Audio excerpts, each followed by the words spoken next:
গত কয়েকদিন ধরে ভারতের আকাশে পাকিস্তান ঘন ঘন ড্রোন ছুটছে।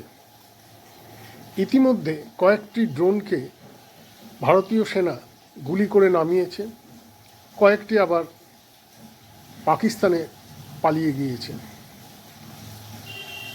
ভারতের সেনাপ্রধান উপেন্দ্র দ্বিবেদী পাকিস্তানকে সতর্ক করে দেওয়া সত্ত্বেও তারা ড্রোন ছুড়ে যাচ্ছে।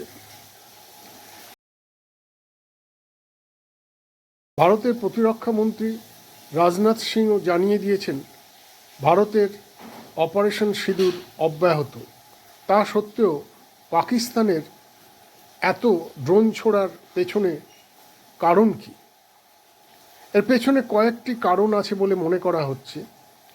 প্রথমত, পাকিস্তান ভারতের শক্তি যাচাই করে নিতে চাইছে এবং দেখতে চাইছে ভারত কতটা প্রস্তুত।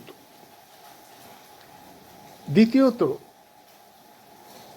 পাকিস্তান ড্রোনের মাধ্যমে জঙ্গিদের কাছে অস্ত্রশস্ত্র এবং মাদক পাচারও করতে পারে। তৃতীয়ত,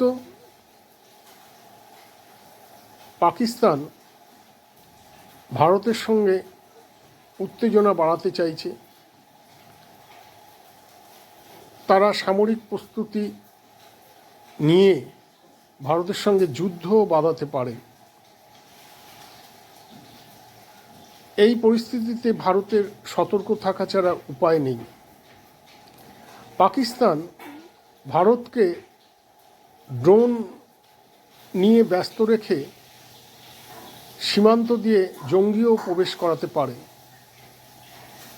কিছুদিন আগেই ভারতীয় সেনা জানিয়েছিল পাকিস্তানের সীমান্তের ওপারে শতাধিক জঙ্গি ভারতে ঢোকার জন্যে অপেক্ষা করছে। তাহলে কি পাকিস্তান ড্রোন ছুড়িয়ে ভারতীয় সেনাদের ব্যস্ত রেখে সীমান্তে পাঠানোর চেষ্টা করছে? ভারত এ ব্যাপারে নজর রাখছে। দেখা যাক আগামী দিনে পরিস্থিতি কোন দিকে গড়ায়।